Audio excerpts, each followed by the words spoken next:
I got hired at a hotel.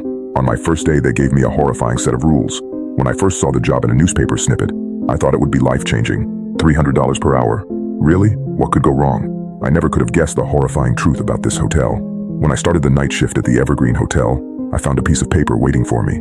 Written across the top, in Sharpie, were the words, "Rules for Employment." "What's this?"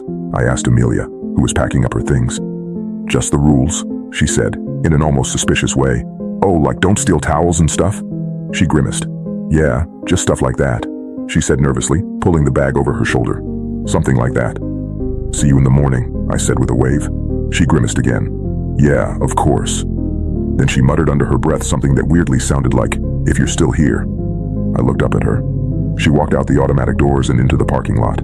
She had a bit of a jog to her step. "If I'm still here, of course I'll still be here. My shift doesn't end until 7 a.m. What kind of slacker does she think I am?" Shaking my head, I picked up the list of rules and began to read.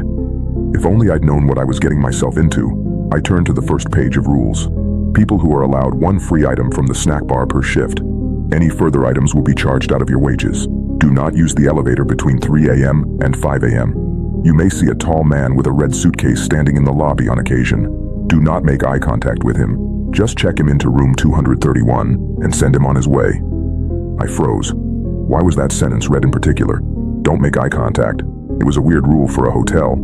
It made me feel slightly uncomfortable. But I shrugged it off as nothing and continued reading the rest of the rules. If you hear someone crying for help in the pool area after midnight, return to your office and lock the door.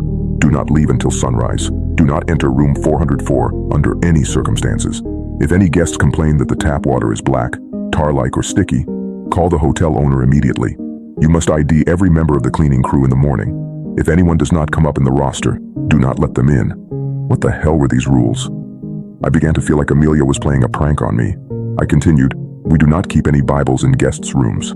If a guest asks to use a Bible, we keep one in the back office that they can read in the lobby. Occasionally the computer may show vacancies on the 6th floor. Do not book anyone in these rooms. The Evergreen Hotel only has 5 floors. Do not eat the cookies. They are for guests only."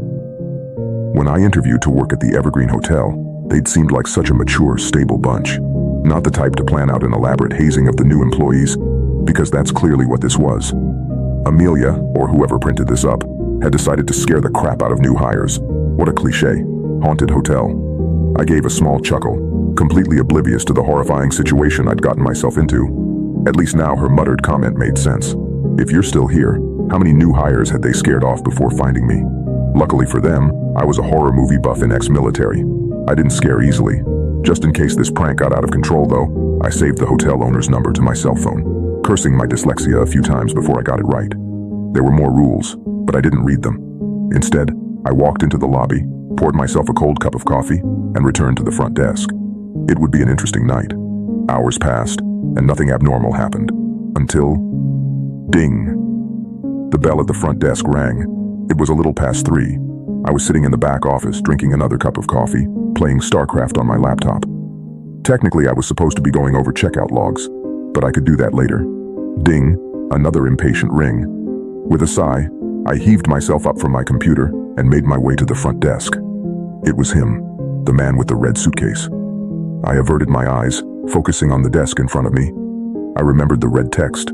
I didn't make eye contact. Yeah, it was an immature hazing, but that didn't mean I was going to fail at it. I'm competitive by nature, and I was going to ace this thing. From what little I saw, the man seemed to be a tall, thin man dressed in a suit. Standing in the corner of the lobby next to the grandfather clock, probably one of Amelia's friends, or that employee Dominic who I'd briefly met earlier. Oh, of course. That's why I'm not allowed to make eye contact. I'd recognize him. I broke into a smile. That's actually really clever. I looked down at my computer, pulling up the check-in screen for room 213. When I looked back up, the man was standing right in front of me. I froze.